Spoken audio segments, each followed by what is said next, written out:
"Your husband is alive," said the poor girl to the millionaire crying at the funeral. Helen Montgomery couldn't contain her tears as she stood before Richard's closed casket. Her husband, one of the most influential businessmen in New York City, had lost his life 3 days ago in a boating accident that still felt like a nightmare she expected to wake from at any moment. She felt a light touch on her arm.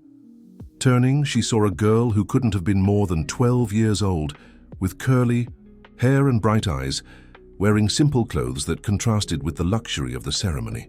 "You're the wife of the man in the casket, aren't you?" asked the girl, her voice low but firm. Helen blinked, confused by the interruption at such a solemn moment. "Your husband is alive.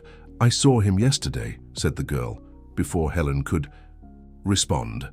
An immediate murmur spread among those present. August Montgomery, Helen's father-in-law and family patriarch, made a discreet gesture for security to approach. "How dare you?" Helen replied with a trembling voice, divided between indignation and a strange chill in her stomach. "Who do you think you are?" "My name is Lucy. I deliver packages at the Bellevue Hotel." The girl extended her hand, showing a silver wristwatch. "He dropped this when he left in a hurry yesterday afternoon." Helen felt her blood freeze. It was the watch she had given Richard on their 15th wedding anniversary just 3 months ago. On the back was engraved the message, "To Richard, my eternal love." Helen, 15 years together. With trembling hands, Helen took the watch, turning it slowly to verify the engraving. It was there, exactly as it should be. "This is impossible," she murmured, as guests moved closer, curious about the scene. "Get this girl out of here," ordered August, approaching with firm steps. "How dare you bring more suffering to my daughter-in-law at a time like this?" Chew. Security guards advanced, but Helen raised her hand, stopping them. "Wait," she crouched to the girl's level. "Lucy, are you sure about what you saw?" "Yes, ma'am. He was wearing a cap and sunglasses, but I recognized him by the way he walked. After he dropped the watch, I picked it up to return it, but he had already gotten into a black car and driven away." Helen felt the world spin. Her heart hammered in her chest as the implications of that information raced through her mind. If Richard was alive, if everything was just a facade. "This is absurd," August intervened, his face red with anger. "The police recovered the body from the sea after the boating accident. The documents were identified. Richard is gone, and this child is just causing confusion." Helen looked at the closed casket. Suddenly, August's insistence that the wake be held with a sealed casket to preserve Richard's dignity seemed suspicious. "I want to see my husband," Helen declared, rising with new determination.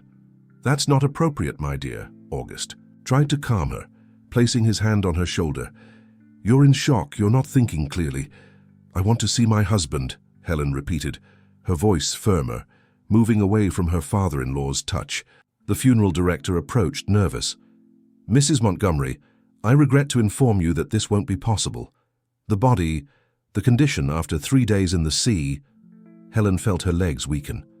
Claire, her best friend and partner in the jewelry boutique they ran together, approached to support her. "Let's go home, Helen, you need to rest." "No," Helen replied, clutching the watch in her hand until she felt the engraving mark her skin. "I want to talk to this girl. Alone." In her Upper East Side penthouse apartment, Helen served a glass of orange juice to Lucy, who looked in wonder at the luxurious surroundings. The large windows offered a panoramic view of the city, and the designer furniture contrasted with the girl's simplicity. "Tell me exactly where you saw Richard and how he looked," Helen asked, sitting across from the girl. Lucy took a sip of juice before answering. "I work delivering packages and messages to guests at the Bellevue Hotel. Yesterday afternoon, around 4, I saw a man hurrying out of the elevator. He wore a cap and sunglasses and was looking around as if afraid of being recognized. But I had seen his photo in the magazines my mom reads, and his way of walking was the same." "How can you be so sure?" "My mom has worked as a housekeeper in hotels for a long time. She always taught me to pay attention to people because someday it might be useful. The watch fell when he was getting into the car. I shouted, but he didn't hear, or pretended not to hear." Helen studied the girl's face, looking for any sign of lying. But all she saw was the sincerity of a child who had no reason to make up such a story. Lucy, where do you live? How can I speak with your mother? I live with my mom in Queens. Her name is Joan Smith. She works at 2 hotels to pay our rent and my schooling. Helen wrote down the phone number Lucy recited. An idea began to form in her mind, something as absurd as it was painful. What if Richard had faked his own death? When Lucy left, accompanied by Charles, who offered to safely take her home, Helen was left alone with her turbulent thoughts. The ground she thought was solid had turned to quicksand beneath her feet. She picked up the phone and called Robert, her trusted lawyer. Robert, I need you to check all of Richard's bank accounts, financial movements in recent weeks, everything. And I want a complete report on the accident. Something isn't right. Helen, you just lost your husband. Are you sure you want to do this now? I have increasing doubts that I really lost my husband, Robert. Please do what I'm asking. After hanging up, Helen opened the safe hidden behind a painting in the library. Inside were the family's most important documents and some sentimental jewelry. At the bottom, a red folder contained information about life insurance policies. Richard's, updated just 2 months ago, had the staggering value of $10 million. With a heavy heart, Helen realized she had a reason to be suspicious, or rather 10 million reasons. That night, rain fell mercilessly over New York City when Helen finally found the courage to enter Richard's home office. Everything remained exactly as he had left it. Organized documents, the Mont Blanc pen on the leather agenda, the subtle scent of his cologne still present. She sat in Richard's chair and turned on the computer. She knew the password well. Helen Montgomery 2010, her name followed by the year they met. The familiarity of that detail brought tears to her eyes. How could the man who loved her so much simply disappear? In Richard's email, nothing suspicious in recent days. Company reports, event invitations, communications with clients and partners. Helen was about to give up when she noticed a folder on the desktop called Contingency. She had never seen that folder before. Opening it, she found detailed financial documents and a text file called For Helen. With trembling hands, she double-clicked. My love, if you're reading this, something went wrong. I should have deleted these files and never intended for you to find them this way. But perhaps it's better that you know the truth.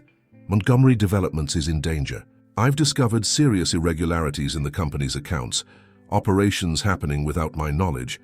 I'm almost certain my father is involved, but I don't have enough evidence. I'm being threatened, Helen. Powerful people who don't want the truth to come out. I can't put you at risk. If something happens to me, don't trust anyone from the company, not even my father. With all my love, Richard. The message ended there, without explaining what Richard planned to do or who exactly was threatening him. Helen read it several times, trying to find between the lines some clue, some indication of what was happening. One thing became clear. If Richard was alive, as Lucy claimed, he had his reasons for disappearing, and if August himself was involved in the serious irregularities mentioned, that would explain his strange behavior at the funeral and his insistence that the casket remain closed. The sound of the doorbell interrupted her thoughts. Through the intercom, she saw Charles, Richard's personal driver for more than 10 years. Mrs. Montgomery, excuse the hour, but I need to speak with you. It's important. Charles waited in the living room, visibly uncomfortable. His hands wouldn't stay still, and he avoided looking directly at Helen. Mrs. Montgomery, I don't know if I should be here, but I can't keep this to myself anymore. What is it, Charles? You can speak. I saw Mr. Richard. Charles finally found the courage to face Helen. 2 days before the boating accident, he asked me to take him to the airport, but not to the normal terminal, straight to the private aviation area. He said it was an urgent business trip and that I shouldn't mention it to anyone, not even you. Helen felt her heart race. Are you sure about this? Absolutely, Mrs. Montgomery, and there's more. He gave me an envelope and said that if anything happened to him, I should deliver it to you personally 1 week later. Charles took a sealed manila envelope from his jacket's inner pocket and handed it to Helen. The accident was 3 days ago. Why are you giving me this now? Because today, when I finished my shift, I saw Mr. Richard entering the Bellevue Hotel. He was in disguise, but I'm sure it was him. I thought you needed to know immediately. Helen tore open the envelope with trembling hands. Inside was a memory card and a handwritten note. If you receive this, trust no one. The files are protected by our special date. Charles, thank you for your loyalty. Please don't mention this to anyone for now. After the driver left, Helen inserted the memory card into the computer. The files were password protected. She tried their wedding date, 06/14/2012. It didn't work. Then she remembered our special date. She typed 03/23/2010, the day they met at a charity auction. The files opened. They were detailed financial documents of Montgomery Developments, showing millions in transfers to offshore companies, overpriced contracts, bribes disguised as consulting fees. Helen spent hours analyzing everything, her stomach turning as she understood the scheme's magnitude. At the end of the files there was a video. Helen clicked to play. Richard's face appeared on the screen. He looked tired, with deep circles under his eyes, but his eyes still had that determined gleam she knew so well. Helen, my love, if you're watching this video, it means something went out of control. I discovered a scheme to divert money from the company operated by my own father for years. When I confronted him, he threatened me. Not directly, but you, Helen. He said if I denounced him, he would make you look complicit, using documents he forged with your signature. I decided to fake my own death to buy time and gather all the necessary evidence. I couldn't tell you, your reaction needed to be genuine for everyone to believe. Forgive me for causing this pain. I'm safe. When I gather everything I need, I'll return. Trust only Charles and Robert, no one else. I love you more than anything. The video ended, leaving Helen with more questions than answers. Why didn't Richard trust her enough to share this plan? How could he let her go through such suffering? And how could August, the man she considered almost a father, be capable of such betrayal? But one certainty grew in her heart. If Richard was alive and in danger, she needed to protect him. And if that meant maintaining the facade of his death while seeking the truth, then that's exactly what she would do. The sun was already dawning on the horizon when Helen made her decision. She would be the inconsolable widow in public, but in private, she became a determined investigator set on finding her husband and unmasking the true culprit of this story. Dear listener, if you're enjoying the story, please take a moment to like and especially subscribe to the channel. It really helps us who are just starting out. Now continuing. The week after the funeral, Helen returned to work at her jewelry boutique in Madison Square Mall. Claire, her partner and friend since their college days studying design, insisted it was too soon, that she should take more time to grieve.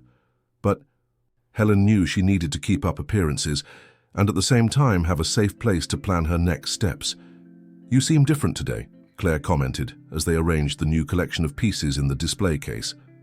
There's something in your eyes, a determination that wasn't there yesterday. Helen adjusted a delicate sapphire and diamond necklace before responding. I think I'm starting to accept reality. Richard isn't coming back, and I need to move forward. The lie came out more easily than she expected, which frightened her a little, but it was necessary. Until she discovered exactly what was happening, she couldn't trust anyone, not even Claire, her closest friend. August called earlier, said Claire, carefully observing Helen's reaction. He wants to schedule a meeting tomorrow to discuss your participation on the company's board. Helen kept her face neutral, even as she felt anger growing inside. So August wouldn't waste time trying to assume total control of the company. Tell him I'll be there. 10 o'clock at the central office. He suggested lunch at the Waldorf. Said it would be more discreet. Of course he did, Helen murmured. Fine, confirm the lunch. When Claire moved away to assist a customer, Helen discreetly checked her phone. There was a message from an unknown number. The Bellevue Hotel, room 7112, 6 p.m. today. Come alone. Ah. Her heart raced. Could it be Richard or a trap? She didn't even know if she could trust the video she watched. What if it was all an elaborate scheme? She decided she needed to prepare for any eventuality. Before going to the hotel, Helen stopped at her apartment and picked up the small digital recorder she used to record ideas for her jewelry collections. If it was a trap, at least she would have a record. She also informed Charles where she would be, asking that if he hadn't heard from her by 8 p.m., he should alert Robert. The Bellevue Hotel was in the southern part of the city, a luxurious yet discreet establishment, mainly frequented by foreign executives.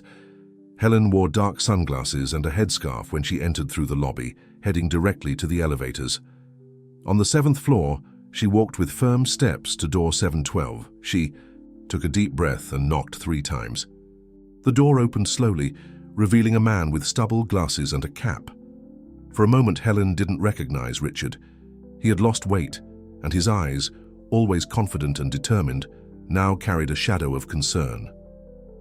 "Helen," he murmured, quickly pulling her inside and checking the corridor before closing the door. She was paralyzed for a moment, contradictory emotions taking over her being.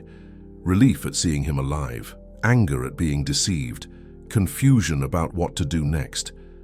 The slap came before she could contain herself, hitting Richard's face with surprising force. "How could you?" she hissed, tears springing to her eyes. "I thought I had lost you forever." Richard didn't back away, accepting the blow as deserved. "I know, I'm sorry, there was no other way. There's always another way." Helen ran her hands through her hair, exasperated. "You could have trusted me, Richard. We could have faced this together. And put you in danger. My father has no limits." "Helen," when I discovered what he's doing and confronted him, Richard shook his head, remembering the moment. "He showed documents with your forged signature, implicating you in all the schemes. Said if I denounced him, you'd be the first to fall." Helen sat on the edge of the bed, trying to process everything. "I saw the files on the memory card. Is it as serious as it seems?" "Worse." Richard sat beside her, maintaining a respectful distance. "My father diverted more than 20 million from the company over the last 5 years. He used the money to invest in obscure businesses, some clearly illicit. When things started to go wrong, he tried to cover up by using company assets as collateral. Why fake your death? Why not just step away? Because he wouldn't let me, and because I needed him to feel safe, to lower his guard thinking he had won." Richard picked up the laptop on the table and showed several files. "I've been collecting evidence against him for weeks. Documents, witnesses, bank transfers. Almost everything I need to bring him to justice without him being able to escape. And you had to do this alone?" Helen wiped away her tears, anger giving way to determination. "What can I do to help?" Richard looked at her with astonishment, followed by a relieved smile. "You're not going to tell me to go to hell and walk out that door?" "Oh, I'm still furious with you," Helen replied, a reluctant smile forming on her lips. "But we're partners, remember? For better or worse." For a few moments it seemed like time hadn't passed and nothing had changed between them. But then Richard stood up, returning to the reality of the situation. "You need to continue acting like the grieving widow. My father can't suspect anything. Meanwhile, I need you to gain access to his private safe at the central office." "How will I do that?" "He would never let me get near it. At tomorrow's meeting, he's going to offer to buy your shares in the company. He'll offer a value well below market, claiming it's to help you during this difficult time." Helen nodded, already anticipating this move. "And when I refuse?" "He'll insist, maybe even subtly threaten. You should remain firm but not hostile. Say you need time to think. This will make him nervous, but still hopeful of getting what he wants." "And the safe?" "At the end of the meeting, ask to use the private bathroom in his office. On the way, there's a small liquor cabinet. The safe is behind it, disguised as an electrical panel. The combination is his birthday followed by mine, 150658270285. Helen memorized the sequence, repeating it several times mentally. "What am I looking for?" "A blue folder with the Cayman Bank letterhead. Those are the original records of the offshore accounts. He's old school, doesn't fully trust digital records." They spent the next hour refining the plan. When Helen finally rose to leave, Richard gently pulled her into an embrace. "Helen, if something goes wrong..." She placed her fingers over his lips. "It will work. And this time, we're in this together." The next day, dressed in an elegant black ensemble that reinforced her image as a widow, Helen entered the Waldorf restaurant punctually at 1 p.m. August was already waiting, impeccably dressed as always, his face expressing the exact amount of sadness appropriate for the occasion. "My dear," He stood up, kissing her on both cheeks. "How are you holding up?" "One day at a time, August," Helen replied, sitting down and accepting the glass of water offered by the waiter. "How are things at the company?" "Manageable, considering the circumstances." August gestured for the waiter to serve wine. "Clients and investors are nervous, as expected, but we're maintaining stability." Helen declined the wine with a gesture. "Water is fine, thank you. I'm taking some anxiety medication." A strategic lie. She needed to stay completely alert. "It's exactly about the company that I wanted to talk to you," August continued, smiling paternally. "Helen, you're a brilliant designer, but we both know that managing a development company of Montgomery's size is not your area of expertise." "Richard trusted in my ability to learn," she responded calmly. "Naturally, my son always admired your intelligence." August paused as the waiter served the appetizer. "But these are turbulent waters, especially now. The 30% of shares that Richard left you represent an enormous responsibility. A responsibility I intend to honor. No one doubts that." August leaned slightly over the table. "That's why I'd like to propose an arrangement that would benefit everyone. The family holding would buy your shares for $2 million. You would be financially secure for the rest of your life, without the hassles of board meetings and complex corporate decisions." Helen maintained a neutral face, even knowing the real value of the shares was approximately $5 million. "It's a generous offer, August." Her father-in-law smiled, clearly interpreting her response as interest. "We can close the deal by the end of the week. My lawyers have already prepared the documents." "I need time to think," said Helen, watching the shadow of disappointment pass across August's face. "Richard has been gone such a short time. I don't feel ready to make important decisions yet." Of course," August backed off, though Helen could perceive his barely disguised impatience. "Take the time you need. Just remember that the market is volatile. This offer may not, be available indefinitely." After lunch, as planned, Helen accompanied August to the central office of Montgomery Developments, on the 30th floor of an imposing building in the financial district of New York City. "I'd like to see Richard's office," she said, as they walked down the main corridor. "I haven't had the courage to go in there yet." "Of course, my dear, we've kept everything as he left it." August led her to the spacious room that once belonged to her husband. "When you're ready, we can discuss what to do with his personal belongings." Helen walked slowly through the space, touching the desk where Richard worked, feeling the weight of his absence, even knowing he was alive. Her pain wasn't entirely an act. She really missed him, the shared daily life, the partnership they had built over 15 years. "August, may I use your bathroom? The visitors' one is so far away." "Certainly. It's through that door to the right of the liquor cabinet." Helen walked naturally to the small corridor that led to August's private bathroom. As she passed by the cabinet mentioned by Richard, she quickly verified that no one was nearby. With agile movements, she opened what appeared to be an electrical panel, revealing the digital safe. With her heart racing, she typed the combination 150-658-270-285. The safe emitted a discreet beep and opened. Helen quickly identified the blue folder with the Cayman Bank logo and placed it inside her large purse. She closed the safe, making sure everything looked exactly as before. After using the bathroom to maintain a normal appearance, she returned to the office where August was waiting. "Thank you for your understanding today, August. I promise to give serious thought to your proposal." "Take your time, my dear. Family always comes first." August's smile didn't reach his eyes, and Helen felt a chill thinking that this man, whom she once respected and considered almost a father, was capable of threatening and manipulating his own son. As she left the building, she got into the car, where Charles was waiting. "To the Bellevue Hotel, please, and Charles, check if we're being followed." "Yes, ma'am." Charles nodded, skillfully maneuvering the vehicle through New York City's chaotic traffic. In the rearview mirror, Helen noticed a black sedan that seemed to maintain the same distance from them for several blocks. "Charles, I think we have company." The driver checked the mirrors and made an unexpected maneuver, quickly turning right. "I'll lose them, Mrs. Montgomery. Don't worry." After a series of strategic turns and changes of direction, Charles confirmed they were no longer being followed. "Change of plans," said Helen. "We're not going to the hotel now, it's too risky. Let's go to Robert's house first." Robert lived in a gated community in Westchester County. A trusted family lawyer for more than 2 decades, he had been Richard's mentor during his law school days. When they arrived, Robert was already waiting at the gate, having been alerted by a discreet message from Helen.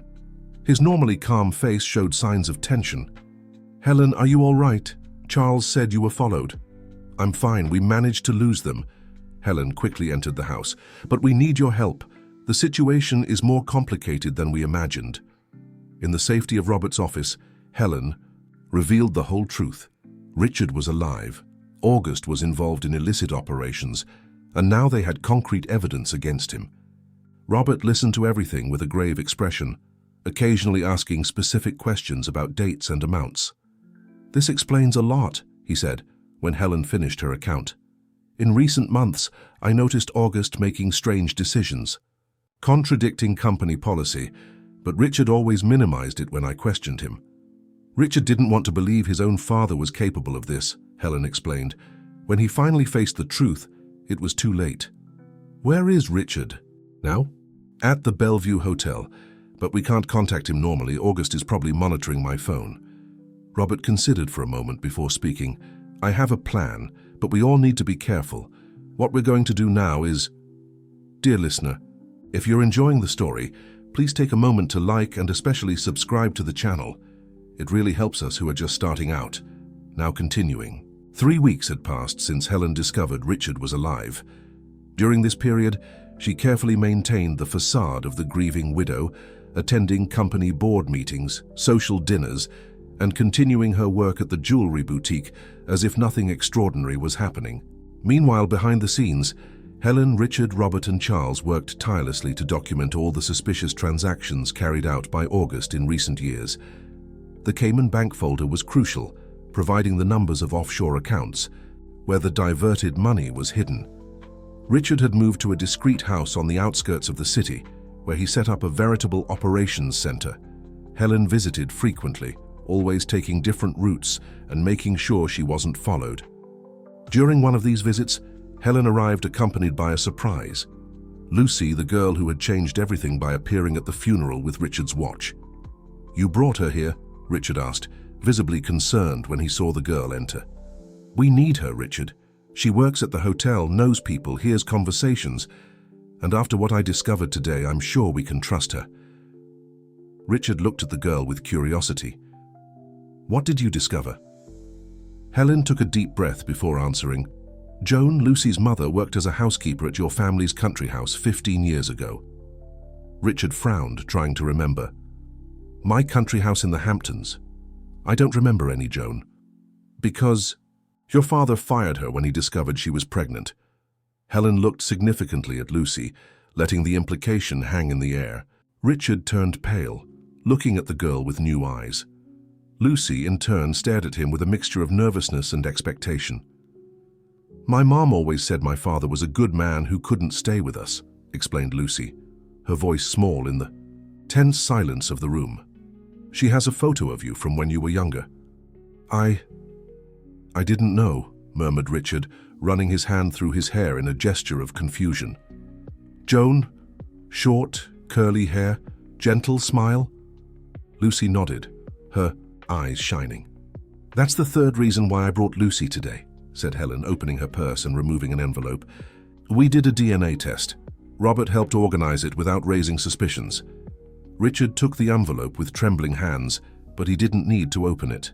Looking at Lucy now, he could clearly see the Montgomery family traits. The same expressive eyes, the shape of the face, even the way she frowned when concentrating. "Why did you never seek me out before?" he asked the girl. "Mom didn't want to. She said you had your own family, your own life." Lucy bit her lip, nervous. "But when she got sick last month and we needed money for treatment, I saw your photo in the newspaper and thought, maybe you could help." "Sick? What does she have?" "Heart problem. She needs surgery, but there's a long waiting list." Richard looked at Helen, a silent plea in his eyes. "I've already taken care of it," Helen responded softly. Joan has an appointment with Dr. Michaels tomorrow, the best cardiologist in the city. All costs are covered. Thank you, Mrs. Montgomery, exclaimed Lucy, her eyes watery. Mom didn't want to accept at first, but I told her you were a good person. Helen smiled, touched by the girl's sincerity. Then she turned her attention to Richard, who still seemed to be processing the revelation that he had a daughter. We need to continue our discussion about August, she said gently. Lucy can help us with information from the hotel. Richard nodded, regaining his focus. Yes, of course, he turned to Lucy. Could you find out who visits my father at the hotel without raising suspicions? That's easy, Lucy replied confidently. I know everyone who works there. I can ask Jefferson at the reception. He likes me because I always bring him coffee during night shifts. Richard couldn't help a proud smile. You're smart, just like my father, according to what my mom always says. This simple and sincere comment had a visible impact on Richard. For a moment, it seemed he was going to hug Lucy, but he held back, still uncertain about how to act. In this new family dynamic, Helen observed the interaction with a tug at her heart. Amid all this conspiracy, betrayal, and danger, something beautiful and unexpected had emerged. A connection, a chance for reparation, an expanded family. In the following days, Lucy proved to be a valuable ally. Through her attentive eyes and sharp ears, they discovered that August regularly met with Victor Mitchell, vice president of one of the country's largest banks and a board member of Montgomery Developments. They always ask not to be disturbed and stay in the restaurant for hours, Lucy reported. Yesterday, I heard the older gentleman say something about accelerating the sale and international offers. Richard typed furiously on his laptop, connecting the dots. That's it. My father is trying to sell the company to foreign investors before we can expose him. If he succeeds, he pockets the clean money and disappears, probably to some country without an extradition treaty. How much time do we have? Asked Helen. From what Lucy heard, the decisive meeting with the investors will be next week. We need to act before that. But we still don't have all the evidence we need, argued Robert, who had joined them. Without the original bank records of the transfers, it will be your word against August's, and he has influenced powerful friends. There has to be a way, murmured Helen, feeling the pressure of time running out. A thoughtful silence fell over the group, each considering possible solutions. It was Lucy who finally spoke. What if we got him to confess? Everyone looked at the girl, who continued gaining confidence. In the soap opera my mum watches, the villain was caught when the heroine recorded her confessing everything. Richard exchanged a look with Helen, a smile beginning to form. In the simplest way, he said.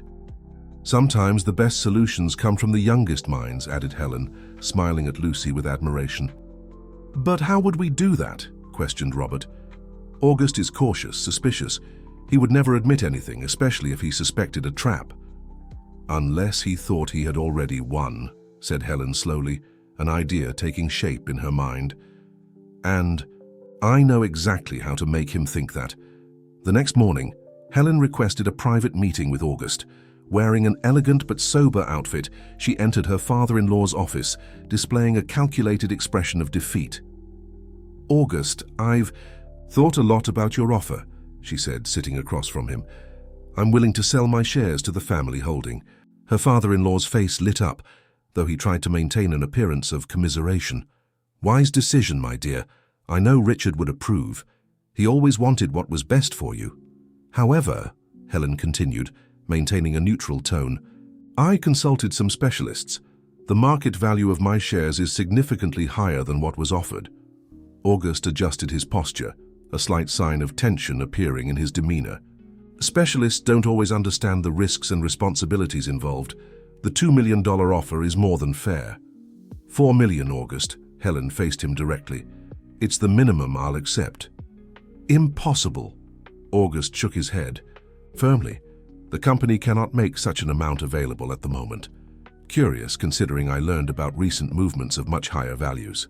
Helen removed some documents from her folder, placing them on the table. Transfers to the Cayman Islands in the amount of $3 million just in the last quarter. August's face visibly paled, but he recovered quickly. Exactly what are you accusing? Me of Helen. She smiled softly, leaning forward as if to share a secret. I'm not accusing, August, I'm negotiating. 4 million for my shares and my absolute silence about these diversions. August studied her for long moments, as if seeing her for the first time. You're more like Richard than I imagined, he finally said, a new respect in his voice. Very well, 4 million, but I want the original documents and all copies. Naturally, deal? August nodded, extending his hand, which Helen firmly shook. The lawyers will prepare the documents. We can sign after the meeting with the Chinese investors on Friday. Perfect. Helen rose gracefully. Oh, one more thing, August. I'd like to hold a small private ceremony for Richard next weekend. Just family, to properly close this chapter.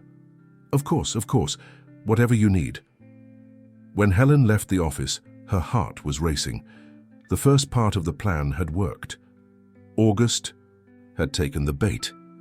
Now it was time to prepare the final trap. On the morning of the decisive meeting with the Chinese investors, the elegant conference room of Montgomery Developments was impeccably arranged. Sophisticated floral arrangements decorated the tables, coffee and fine snacks awaited the participants, and a detailed presentation was ready in the audiovisual system. Helen arrived purposely early, wearing a grey tailored suit that conveyed professionalism and sobriety. As Richard's widow and current holder of 30% of the shares, her presence was not only expected, but necessary. Good morning, Helen. August greeted her with a formal kiss on the cheek.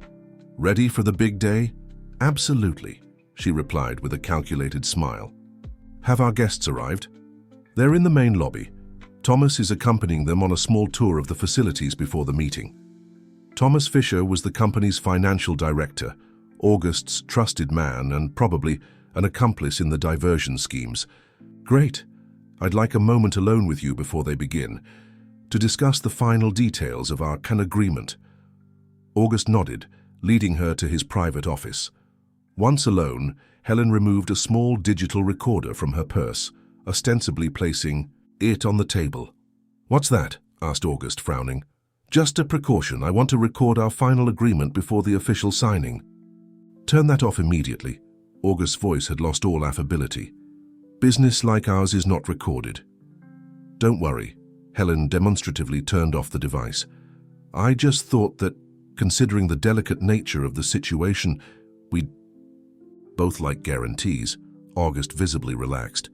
Helen, confess, you always knew about the company's parallel businesses, didn't you? Richard certainly told you everything. Richard was more discreet than you imagine. Helen circled the room, pretending to admire the paintings. I only discovered recently after his death. And now you want your share. Understandable. Let's say I saw an opportunity. August smiled, a cold smile that didn't reach his eyes. In that case, I believe we'll work well together going forward. After the Chinese buy the operational part of the company, the family holding, now basically you and me, will continue to exist with the international assets, substantial returns, without the day-to-day business hassles. Sounds promising, agreed Helen. But I wonder why this whole scheme, why the diversions, the offshore accounts. The company has always been profitable through legitimate means. August's ego, fed by Helen's apparent complicity, made him smile arrogantly. My dear, you still think small like Richard. He never understood this company's true potential beyond conventional operations. The diversions and offshore accounts are just the tip of the iceberg. We're talking about an international network of investments that generate returns far beyond the traditional real estate market. Investments such as, better you don't know all the details now, let's just say some emerging markets offer exceptional opportunities for those who know how to navigate the gray areas of legislation. Helen nodded, as if impressed. And Richard discovered. Unfortunately, August's face hardened. He was always too idealistic, like his mother. When he threatened to expose everything, he left me no choice. So the threats against him were real, August shrugged. Necessary persuasion. I never imagined he would make a decision as drastic as faking his own death.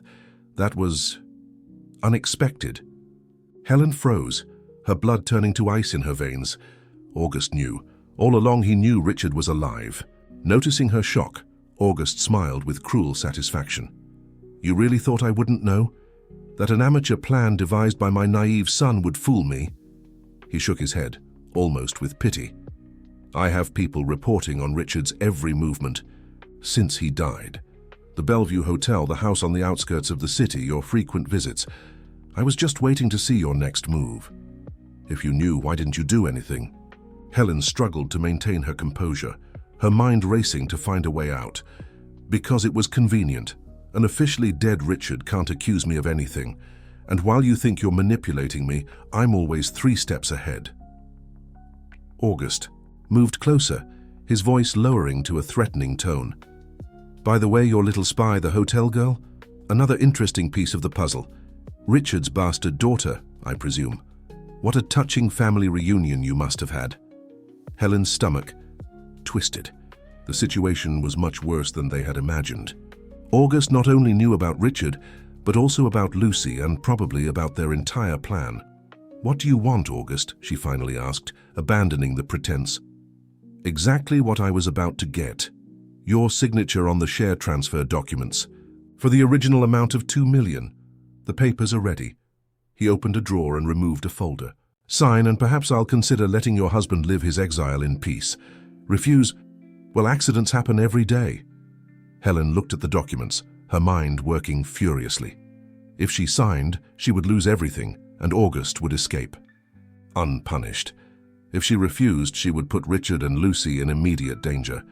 "I need a moment," she said, walking to the large window that offered a panoramic view of the city. "Please, take your time." August's tone was falsely cordial. "But not too much. Our Chinese guests arrive in 20 minutes." Helen looked at the city below, the traffic, the people going about their normal lives, oblivious to the drama unfolding on the 30th floor of that glass building. Suddenly, a movement in the neighboring building caught her attention. It was Charles, strategically positioned with a long-range camera, part of the contingency plan they had developed. With a sigh of apparent resignation, Helen turned to August. "You win, I'll sign the documents." She approached the desk, took the pen offered by August, and leaned over the papers. But instead of signing, she looked directly at her father-in-law and said in a clear voice, "August Montgomery, you just confessed to threats, financial fraud, and attempted extortion. All of this has been recorded and witnessed." August laughed, pointing to the turned-off recorder. "With that? I saw you turn it off, my dear. Your bluff is pathetic." "Not with that." Helen smiled, discreetly touching the flower-shaped brooch adorning her suit. "With this." At that moment, the office door opened, but it wasn't the Chinese investors who entered. It was Richard, accompanied by Robert and 2 official-looking men. "Hello, Father," Richard said calmly. "Miss me?" August's face went from shock to fury in seconds. "How did you... My men should have been..." "Your men are having a very interesting conversation with the police right now," interrupted Robert. "As we will be soon. This is ridiculous." August recovered part of his composure. "You have nothing against me. We have your complete confession, transmitted live to Robert's office and legally recorded with judicial authorization." Helen removed the brooch, revealing the miniaturized microphone. "Besides, of course, the original documents of the offshore accounts, transfer records, and testimonies from at least 3 of your associates who preferred to cooperate in exchange for reduced sentences." August turned pale, looking around like a cornered animal. "It's all over, Father," said Richard, his tone more sad than triumphant. "Please don't make this more difficult than it already is." When the 2 men, investigators from the Financial Crimes Unit, approached to escort August, he looked one last time at Richard and Helen, a mixture of hatred and, surprisingly, a trace of respect in his eyes. "You 2 really are perfect. For each other," he said. "More like me than you'd like to admit." As August was led out, Richard approached Helen, taking her hands in his. "It's over," he murmured, the tension of months finally leaving his body. "It's finally over." Helen gently shook her head. "No, my love. Now is when we really begin." The next day, newspapers and news broadcasts were filled with headlines about the case. Multi-million-dollar diversion scheme at Montgomery Developments. Businessman fakes own death to escape father's threats. The return of the dead. Executive reappears to unmask father's scheme. Helen, Richard and Lucy watched the news in the living room of the house they now shared, a mansion in Westchester County that ironically had been August's wedding gift to the couple. "What happens now?" asked Lucy, comfortably nestled between Helen and Richard on the large sofa. "Now we rebuild," Richard responded. "The company, our reputation, our family." "And Mom? Will she live here too?" Helen and Richard exchanged a look. Since Joan had been successfully operated on the previous week, this question had been hanging in the air. "If she wants to," Helen said softly. "This house is too big for just 3 people." "4," corrected Richard, gently placing his hand on Helen's stomach. "Or did you think I wouldn't notice the morning sickness and secret doctor appointments?" Helen smiled, tears of happiness shining in her eyes. "I was going to tell you when all this was over. I wanted to be sure. The doctor confirmed yesterday. I'm 8 weeks along." Lucy looked at Helen's stomach with astonishment and joy. "I'm going to have a little brother or sister." "It's too early to know," Helen replied, hugging the girl. "But yes, you're going to be a big sister." Richard embraced them both, his heart overflowing with emotion. After so much turbulence, lies and danger, there was the beginning of something genuine, honest, and deeply valuable. A true family, built not just by blood ties, but by conscious choices of love and mutual care. 6 months later, Montgomery Developments, now renamed New Horizons Developments, celebrated its restructuring with a charity event at the Museum of Modern Art. The funds raised would be allocated to a new social project of the company, the Lucy Montgomery Cultural Center, aimed at young talents from the city's most underprivileged communities. Lucy, proudly displaying her new surname, stood alongside her mother Joan, who was recovering well from surgery and now managed the company's social responsibility department. Both wore exclusive creations from Helen's new collection, who had transformed her jewelry boutique into a complete fashion and accessories brand. Richard, as president of the restructured company, gave a speech about the new corporate values and mission, emphasizing transparency, ethics, and social responsibility. His passion and sincerity were evident, captivating everyone present. Helen observed him from the back of the room, one hand resting on her now pronounced belly. The doctor had confirmed twins, a boy and a girl. Life, which less than a year, ergo seemed completely destroyed, now flourished in ways she could never have imagined. When Richard came down from the stage and joined her, Helen couldn't contain a radiant smile. "What are you thinking about?" he asked, kissing her softly. "About how life takes turns," she replied, intertwining her fingers with his. "And how sometimes you need to lose everything to find what really matters." Richard looked to where Lucy and Joan were animatedly conversing with guests, then returned his gaze to Helen and the new life growing inside her. "We didn't lose everything," he said with conviction. "We just left behind what didn't matter to find what is truly valuable." Helen nodded, resting her head on her husband's shoulder as they observed the room full of people who believed in the new beginning. They had built together. A little Lucy approached, her eyes shining with excitement. "Dad, Mom, come, they're taking the official photo for the newspaper." "Mom!" The word still sounded new and wonderful to Helen's ears. She wasn't Lucy's biological mother, but she had become her mother by choice, by love, by commitment, the same elements that now formed the basis of their rebuilt family. As they walked together for the photo, Richard, Helen, Lucy, and Joan, a family united not by what they had lived in the past, but by what they chose to build together in the present, Helen felt a deep certainty. No matter what challenges the future might bring, they would face them united with honesty and love. And that, more than any material wealth or social status, was the true treasure they had found through this entire journey. The end of the story. And you? What would you do in Helen's place? Would you believe an unknown child at the funeral? Share your opinion in the comments and don't forget to leave your like. Subscribe to the channel so you don't miss our next stories of overcoming adversity and family love.